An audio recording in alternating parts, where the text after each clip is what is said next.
me devolvieron mi sitio. Fue sacrificada, pero felizmente no es parlamentaria, si no lo hubiéramos tomado de otra manera. Está muy bien. He asistido con mucho interés al debate. Bueno, ahora vamos a hablar del tema central, que es la parte de economía, y que va a continuar en realidad. Las conversaciones prácticamente día a día. Con el economista Enzo De Filippi, profesor de la Escuela de Posgrado de la Universidad del Pacífico, ha retornado a la universidad después de tener un muy importante cargo en la pasada administración.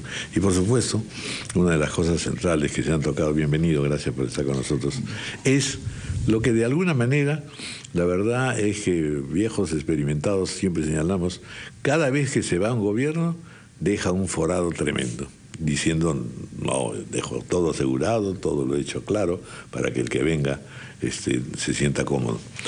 Así que se repite la figura, ¿no? Se repite la figura, se dice, no han dejado las cosas bien y nos vamos a quedar con muchas sorpresas, incluso aquello de lo que se apreciaban mucho, la diversificación productiva y una serie de cosas, no han caminado, así que va a tener problemas este gobierno en que su entusiasmo se convierta en realidades en algunos casos. ¿Qué tiene usted que decirnos al respecto? Porque en realidad el gobierno saliente lo que señalaba es, estamos actuando con toda prudencia y con buena fe. En realidad estamos hablando de un ministro como Segura, estamos hablando de ministros pues serios y que no están pues, digamos, no son dispuestos a trapacerías, ¿no es cierto? Pero la verdad y la mentira en esos casos es difícil de poderla aclarar. Buenos días, Raúl, bienvenido. Fernando, Patricia, gracias. Antes que nada, soy profesor de la Universidad del Pacífico, ya no soy viceministro de Economía. Tengo una visión de las cosas, pero yo no represento a nadie. Más tranquilo, ¿eh? Soy mucho más tranquilo, más contento, más rosadito. Veo a mis hijos ahora. Con respecto a su pregunta, don Raúl, miren, en temas fiscales, las cuentas están ahí. Es muy difícil el hacer algún tipo de malabar con las cuentas fiscales. Si aún las cuentas no están preparadas al 28 de julio, lo estarán acá un par de semanas. Y de hecho, el ministro Torne le ha pedido al Consejo Fiscal, que es este consejo independiente, que dé una opinión sobre las cuentas fiscales. Sobre el resto de políticas económicas, como por ejemplo la diversificación productiva, en economía las cosas no son blanco y negro, ¿no? Hay grados de consenso sobre si una política funcionó o no.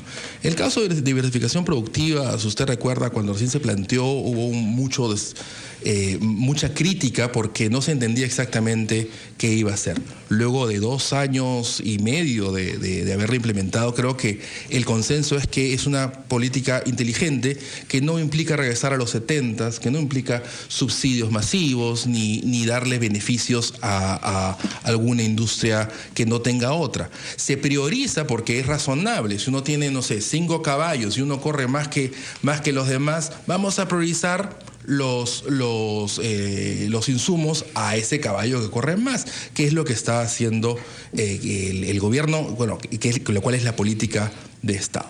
Sobre el resto de políticas, don Raúl, mire, el ministro Segura, semana antes de irse, vino a conversar con ustedes, a decir cómo dejaba el país.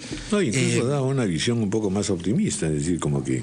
la economía va a crecer este año 3,7, 3,5, es una tremenda cifra para Latinoamérica en esta coyuntura. Ahora, el déficit fiscal va a terminar alrededor de 3. ¿Con seguridad? ¿Por qué hay quienes dudan de esa cifra? Dicen 2.5. Lo que pasa, hay un tema de estructural con reales. Estoy hablando del observado. De acuerdo. La cifra que se previó era alrededor de 3. Eso depende de la proyección de ingresos y gastos.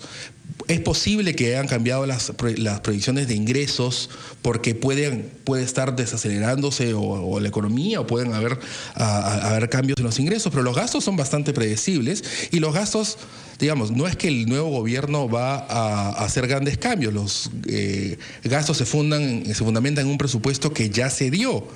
Y según las últimas cifras que yo tenía, el presupuesto, digamos, el déficit fiscal iba a terminar alrededor de 3.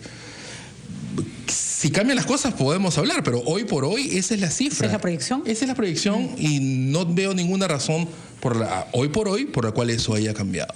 Entonces, ¿cómo se dejan las cuentas? Lo mismo que ya dijo el ministro Segura antes y creo que el mismo ministro Torne no lo ha contradicho, que es... están las cuentas ordenadas, están la casa ordenada, un país en crecimiento.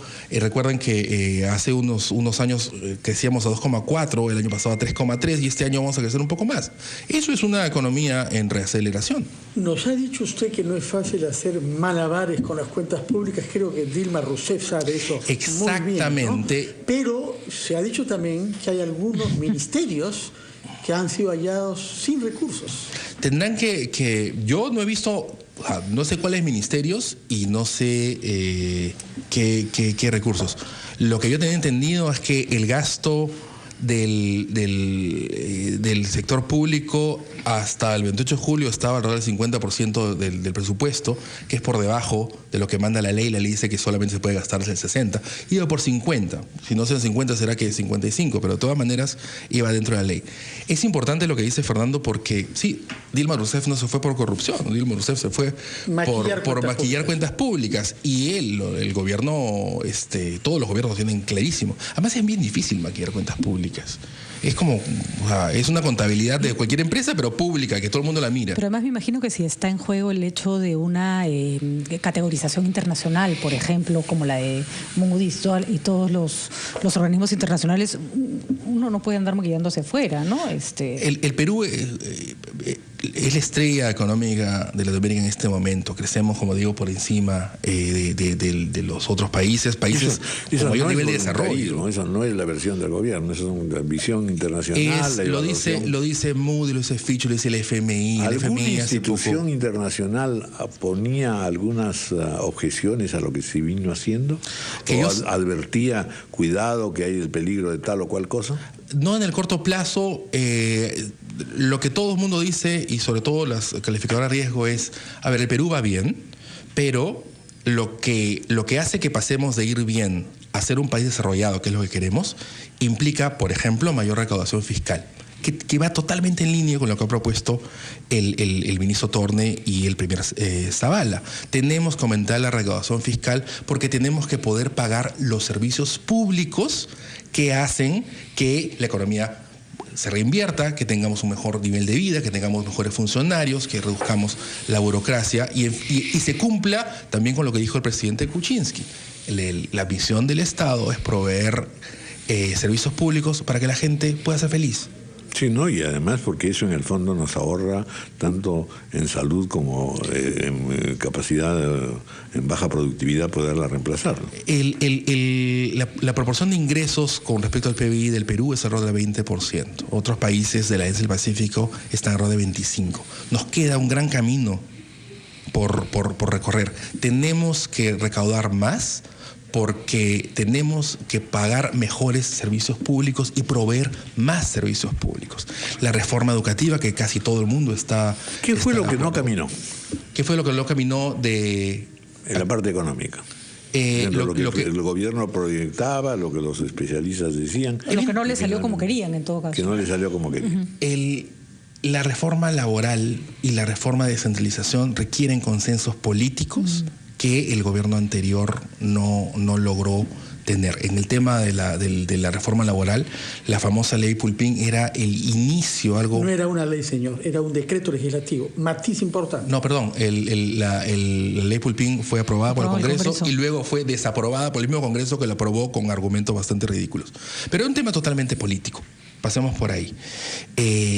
Eso requiere, como digo, unos consensos políticos que van a ser difíciles de obtener. Fueron difíciles de obtener el gobierno pasado y van a tener que hilar muy fino el presidente Kuczynski para lograrlo con esta mayoría fujimorista y que, según lo que vimos ayer, no están dispuestos a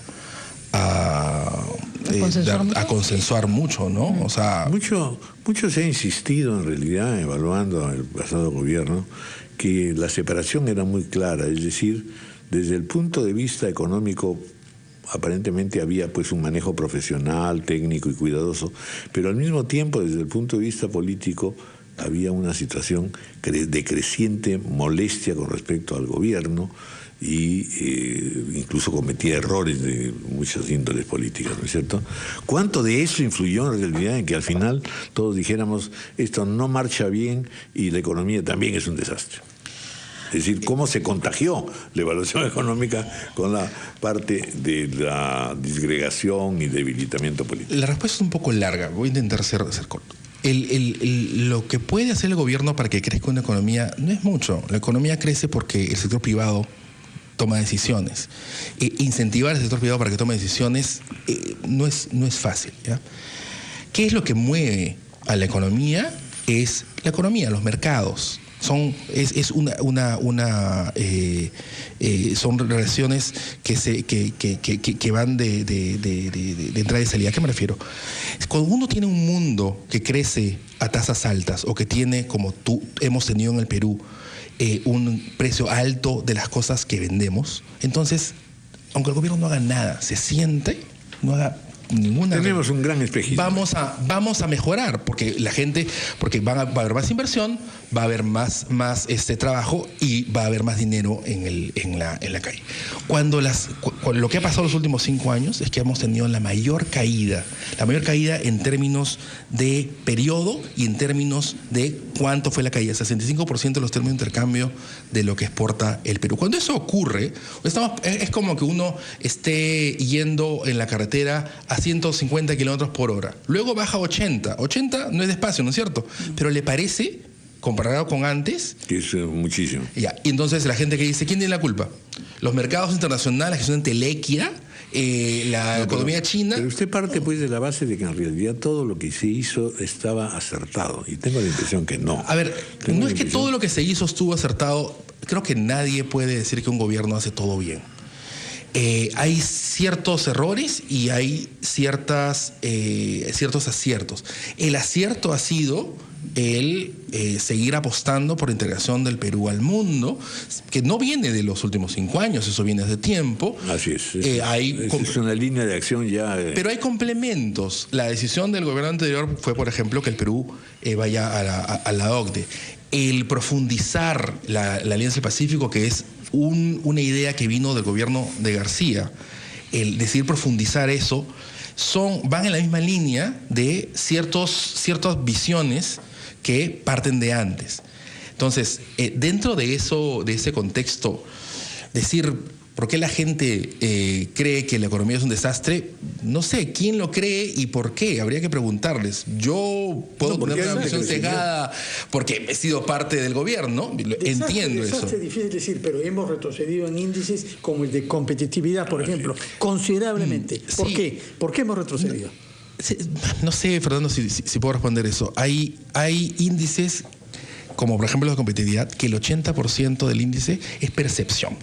No son data dura, es Cuidado percepción. Con ese argumento que le costó su puesto a un primer ministro. No, a un ministro del Interior. No, pero en este caso... Jiménez mismo, creo, ¿no? No, fue el ministro del Interior que dijo que había una percepción de inseguridad. La percepción era cierta, pues, ¿no? En este caso lo que estoy diciendo es que es una percepción que no se condice con los indicadores. Ahora, ¿qué es competitividad? Competitividad es que podamos hacer las mismas cosas que hacen los demás, pero más barato o mejor. Bueno, tenemos un tema de que hemos llegado a un límite de lo que podemos hacer con la estructura laboral vigente.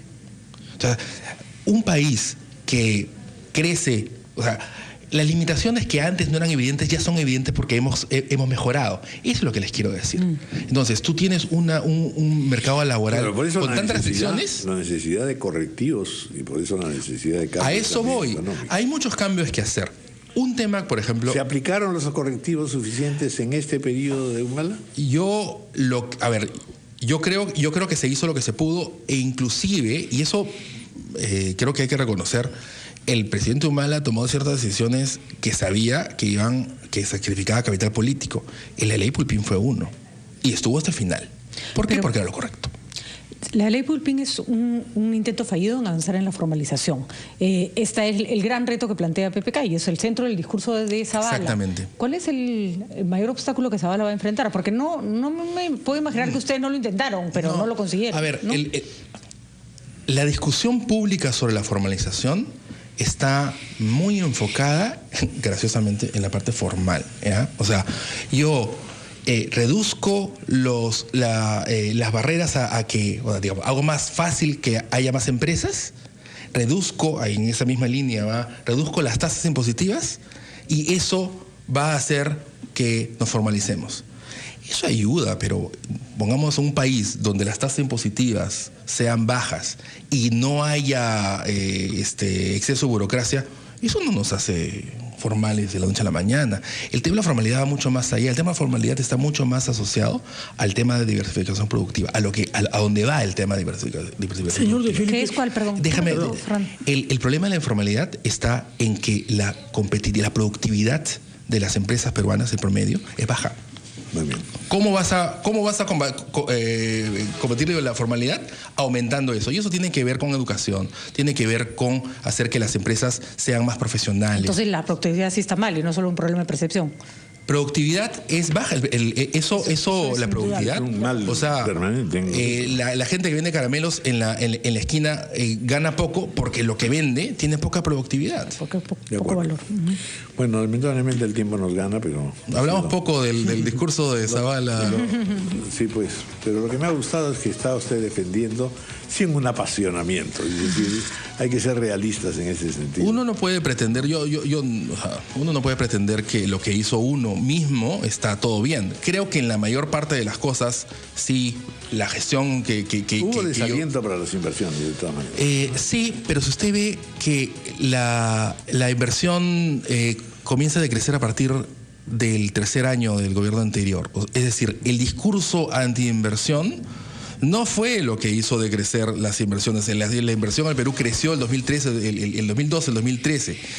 Comienza a decrecer cuando caen los precios de los commodities. Ese es un mucho mejor indicador que explica el decrecimiento de la inversión que decir que es el discurso del presidente. Cuando la gente sigue comprando, las empresas siguen invirtiendo. Muy bien. Muchas gracias. 9:24 de la mañana, una pausa.